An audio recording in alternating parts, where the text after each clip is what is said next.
Hello everybody, welcome back. I'm Chris, and this is the next part of my series in how to analyze literature. So in this particular segment today, we're going to follow up on the definitions of motivation and influence that I talked about in relation to main characters and protagonists in the preceding video. So this is really a connection to the video that we talked about motivation and influence, and I wanted to show how motivation and influence could appear in a particular kind of writing prompt, analytical composition prompt from the MCAS exam. And in particular, I have here the MCAS exam prompt from 2018, the English Language Arts Grade 10 writing prompt. So I'm going to read the prompt just to give you a sense of how it's worded. And then we're going to take the prompt and apply it to a particular short story, which I'll describe in a few moments. But first, let me read the prompt here for you. And prior to 2019, as I said, all prompts were worded pretty much in a similar way, and most all of them focused on a particular type of character. So it says here, often in works of literature, a character is influenced by another person or factor. From a work of literature you have read in or out of school, select a character who is influenced by one of the persons or factors listed in the box below. So in the box, they give you four particular choices. Influenced by a friend, influenced by a family member, influenced by a belief, spiritual or religious belief, and or society. So these are the four options that you have to choose from, and you were required to choose one of them to write about. So the instructions continue. In a well-developed composition, identify the character, describe how the character is influenced by the person or factor, and explain how the character's experience is important to the work as a whole. All right? So those are the specific directions for this particular MCAS prompt. Now, how to take that and apply it to a short story, or novel, or book. So, you really have to scan through a whole bunch of stories and a whole bunch of plays and a whole bunch of novels or books that you're familiar with to try to narrow it down and pinpoint a good example of something that you have read which you can apply to this particular prompt. So, what I have chosen to do for this particular prompt is I have chosen to focus on a particular story which people may not have heard of, but it is a story that I have taught several times in my experience at the high school where I work. And the title of the story is A Job for Valentin. Okay? And I'll explain a little bit about the characters and the plot of the story and how it relates to the particular prompt that I just read. So, the story A Job for Valentin was written by a woman by the name of Judith Ortiz Coffer. And this particular story appears in one of the textbooks that I use or have used in my English class over the past 10 years. Now, the main character, the protagonist in this story, is a teenage girl by the name of Teresa. And she is a first-person narrator, so she's telling the story through her own experience, through her own point of view. And again, the prompt tells us that we have to choose one of these factors, friend, family member, belief, or society, as something to focus on for the response. So in this case, I'm actually going to do two things with this prompt. First, I'm going to tell you that if I was answering this prompt, if I was writing a composition about this prompt and I chose this particular story, I don't want to separate entirely the word motivation from the word influenced. So in the previous installment, I talked about how motivation and influence, you can really look at them as, if you want to use this analogy, you can really look at them as two sides of the same coin. Because motivation and influence go really hand in hand in a lot of ways. So, in the previous video, I talked about how motivation is linked to the word desire. And again, desire meaning want. So I want to focus on the character's desire, the character's motivation, because I want to describe what the character wants to do, because this is what drives the whole action of the story. The character's, or the protagonist, in this case Teresa, her motivation drives the whole story. And then these other factors that come into play during the course of the story have an influence and have an impact on her and how she goes about trying to accomplish her mission or her goal or her objective. So the influence comes into effect when the character is trying to do something or accomplish something, and we identify what they want. So in this case, what I want to do first is talk about, in the writing of this essay, I want to talk about what is driving Teresa. What is her main motivation? What is her main goal? What is her main objective? What does she want? So in this case, in the story, what she really wants is to have something. Okay? So I wrote this on the board for the previous installment, but it still applies for this particular story. She wants to have something. And what is it that she wants to have? Well, in the story, she actually wants to have a relationship with this boy, Bob Dylan. Now, yes, Bob Dylan in the story is a character who is named after the singer from the 1960s and 70s, Bob Dylan, the folk singer and popular musician. So, in the story, he is named after that musician. However, she wants to have a relationship with Bob Dylan because this is where desire comes into play. She is physically attracted to him, and she wants to have a relationship with him. She wants him to be her boyfriend, okay? And she's physically attracted to him because where Teresa works is a snack shack at one of these community pools. And at this community pool, Bob Dylan is a lifeguard.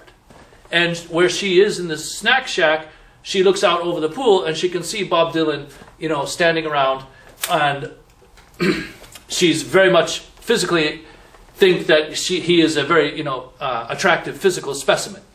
So she wants this relationship. She wants to have this relationship. But Bob Dylan is a kind of flirtatious guy.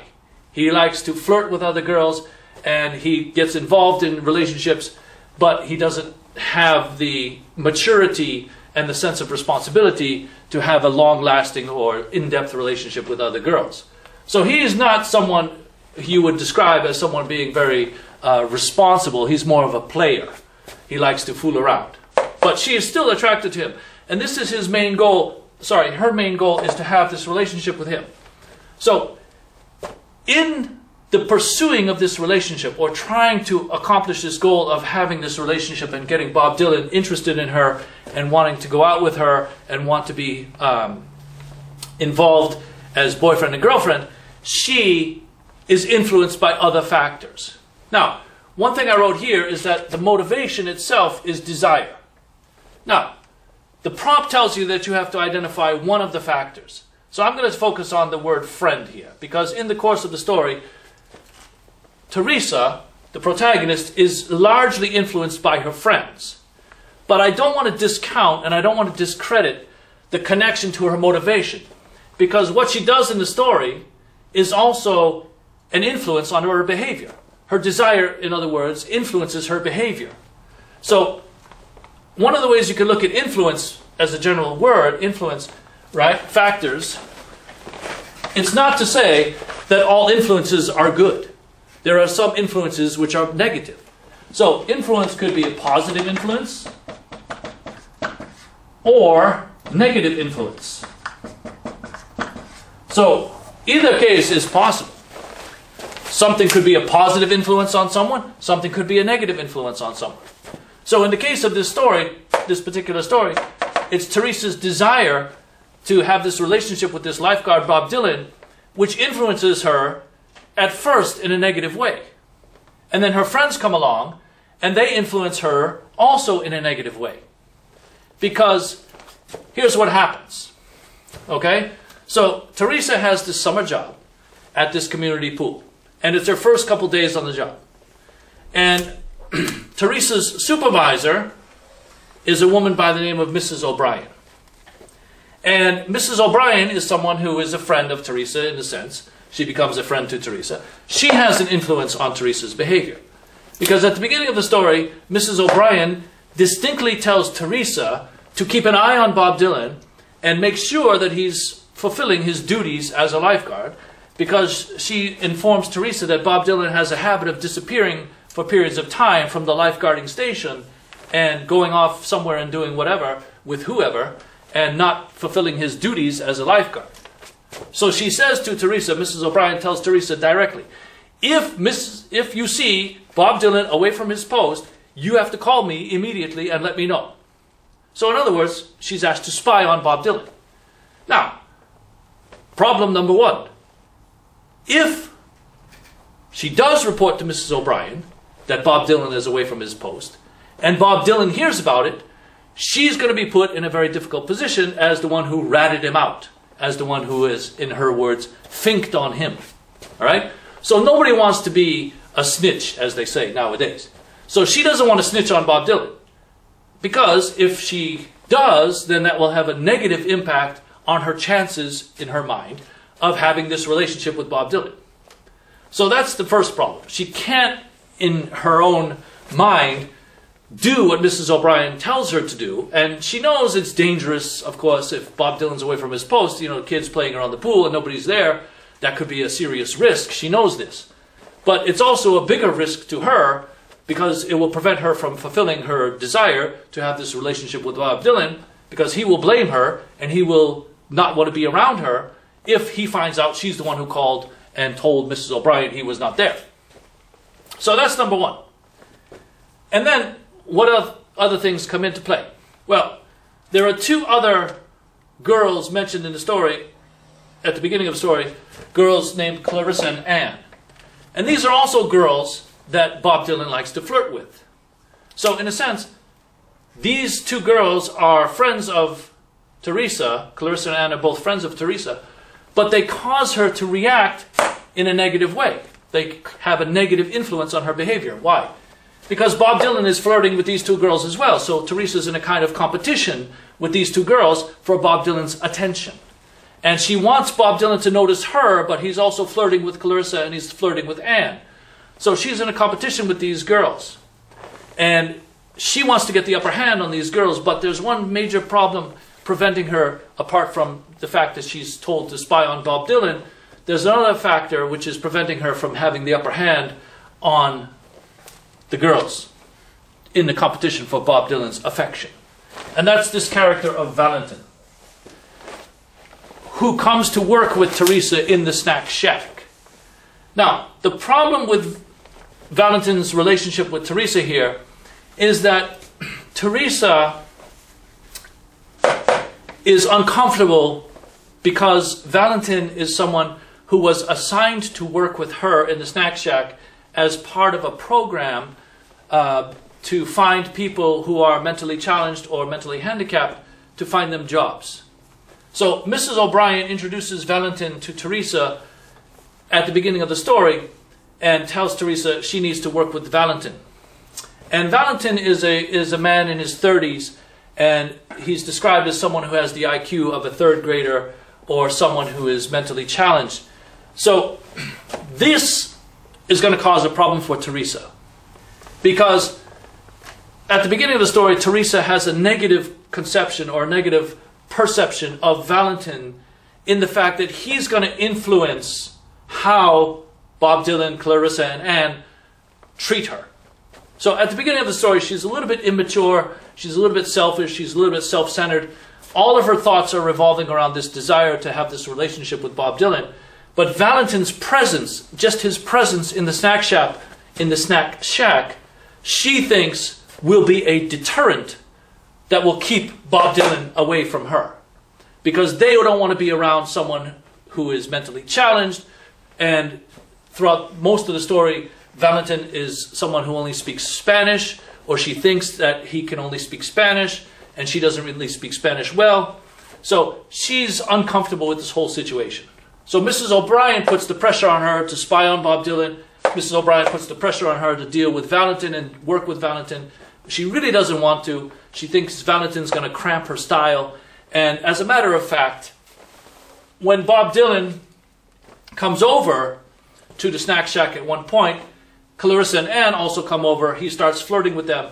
And then Bob Dylan, Clarissa, and Anne, they all start making fun of Valentin. Okay? In a very insensitive and juvenile kind of way. So they're not particularly mature either.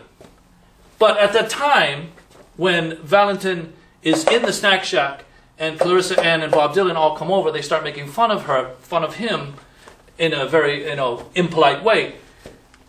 She's still on the side of her friends. She's still on Bob Dylan's side. She's still on Carissa's side. She's still on Ann's side as her friends. And they influence her to join in the making fun of Valentin.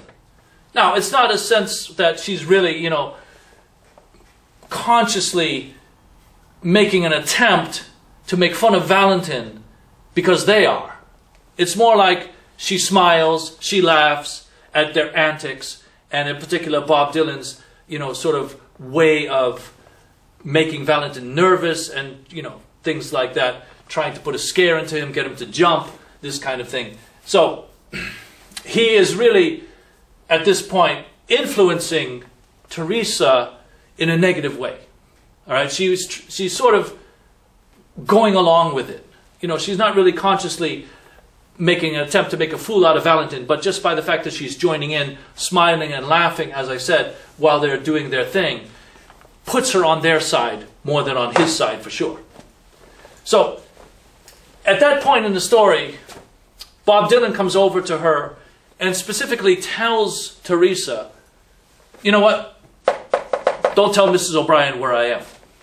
Okay? If you see me away from my post, don't tell Mrs. O'Brien. So he specifically requests Teresa not to rat him out. So now Teresa's really into this compromising position. On the one hand, Mrs. O'Brien gave her a direct instruction. If you see him away from his post, call me immediately. It's dangerous. Somebody could drown. But then Bob Dylan comes over a little bit later in the story and tells Teresa in a flattering way, he's sort of flirting with her as well. And he tells her, don't give out my whereabouts to the enemy, as what he says. So he's influencing Teresa now to make a bad decision. Okay? Because again, there's this desire factor, there's the friend factor, there's the relationship factor, there's the boyfriend-girlfriend factor. So Bob Dylan is trying to influence Teresa and does influence her. Because, as a matter of fact, Teresa follows Bob Dylan's instructions because she, again, thinks, if I don't follow his instructions, he's not going to like me, he's going to stay away from me, he's going to go out with Clarissa or he's going to go out with Anne. But in reality, that's not the case. In reality, Bob Dylan starts to go out with this girl, Maricela. Okay? So Maricela is a little bit older woman. She's in her maybe it doesn't say specifically in the story, but we can say probably in her mid-20s. Bob Dylan is around 18. He's mentioned as a senior in high school, so that would put him around the age of 18. So Bob Dylan and Clarissa and Anne are all friends at the high school, but Maricela comes along, an older woman, and she has her own son. She has a son, and the son's name is Pablito. Okay? So Bob Dylan now starts a relationship with Maricela. And during the course of a week, when Teresa is working in this snack shack with Valentin, she sees Bob Dylan go off with Maricela. And at one point, Maricela goes off with Bob Dylan and leaves Pablito lying on one of the lounge chairs around the pool area asleep. So what happens is that Bob Dylan disappears with Maricela several times during the same week, and Teresa sees this happening. She does not call Mrs. O'Brien. She maintains her secrecy with Bob Dylan. So at one point, even to the extent that Pablito wakes up and the mother is not there because she's off somewhere with Bob Dylan, and Pablito is in danger and he starts crying looking for his mother, and he's making a loud racket. So what does Teresa do is that she goes out and she takes Pablito and she brings Pablito back into the snack shack in order to prevent him from arousing Mrs. O'Brien's attention. So if Mrs. O'Brien comes out, she'll see that Pablito was crying and then say, why is Pablito crying? It's because his mother's not there. Well, where's his mother? His mother's off with Bob Dylan, who should be at his post. And he's not. So even to the point of covering up for Bob Dylan, this is how strongly she's attracted to this idea of becoming Bob Dylan's girlfriend. So her desire is so strong for this relationship, having this relationship with him, that she goes to the point of covering up for him to prevent Mrs. O'Brien from finding out he's the one not at his post, and therefore she doesn't want to get Bob Dylan fired and then get blamed for that, and now he'll hate her. So this is the problem. All of these people, Bob Dylan, Clarissa Ann, Maricela, they all have this negative influence or negative impact on Teresa's actions, behavior, and where's the breaking point? So one of the things we talked about in the last segment was dynamic characters. All right? So a dynamic character is someone who starts to change over the course, or is transformed over the course of a story. So at the beginning of the story and through the middle of the story, Teresa is very much negatively impacted by these people, Bob Dylan, Clarissa, and Maricela. Even to the point of a young boy's, being in danger, falling into the pool, and that potentially could lead to him drowning, of course. But then towards the latter half of the story, Teresa begins to change, and her influences begin to change. So, in the second half of the story, or towards the last quarter of the story, Bob Dylan does not become an influence. Clarissa Ann no longer influence her. Maricela no longer influence her. It's Valentin who begins to influence her. And her attitude, her perception of Valentin as a friend begins to change. So as before, she was saying, oh, Valentin's presence is going to give me some kind of problem in my wish or my desire to pursue this relationship with Bob Dylan, because they're not going to be around. They don't want to spend time with me because he's around. When Maricela comes back from her rendezvous with Bob Dylan after, Pablito is brought into the snack shack, Maricela comes up and she actually calls Valentin a dummy. All right in the presence of Teresa. So at this point, when Teresa hears Maricela call Valentin dummy, she changes. And she starts to defend Valentin. And she feels badly that someone like Maricela, who just left her kid unattended near a pool, is really the one who's dumb. So she really tees off on Maricela, and she really comes charging to Valentin's defense. And from that point on, it's Valentin who's more of a positive influence on Teresa. And then Valentin and Teresa become very strong friends. And through the course of the action, I won't give away the ending to the story in case you're interested in reading it for yourself, which I highly recommend. It's a very good story. They become very close friends. Valentin and Teresa become very close friends. And it's really Valentin's influence on Teresa. At the end of the story, Valentin does something very heroic. And it won't be giving away too much to tell that Valentin actually rescues both Teresa and Valentin rescues both Pablito and Teresa from a very dangerous situation, and they become considered heroes. So it's Valentin's influence as a friend to Teresa at the end of the story which really turns her around. But the change really starts with her defense of Valentin after Maricela attacks Valentin verbally, calling him dummy and this kind of thing, is something that really sets her off. So at the end of the story, it is Valentin's influence that propels Teresa to fulfill her word to Mrs. O'Brien. And in the end, it is Teresa that calls Mrs. O'Brien. And then Bob Dylan is out of the picture, Clarissa Ann are out of the picture. So at the ending of the story, we have this friendship that has developed between Valentin and Teresa in a very positive way. They're both considered heroes, and they are assigned to work together throughout the course of the entire year. Not just for the summer, but on into the next year. So, through this friendship that develops, there is a very positive outcome.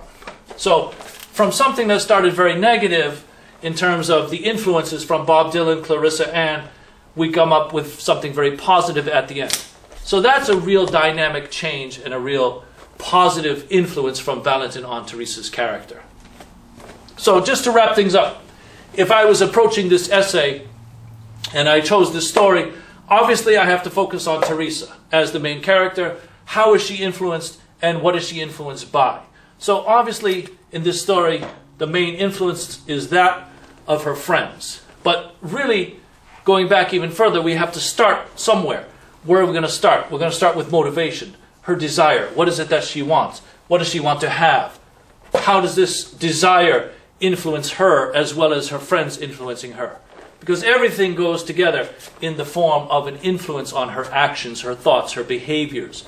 And then, as a way of going through the course of the plot and going through the course of the story, we come out with a change. We come out with what is called the dynamic character.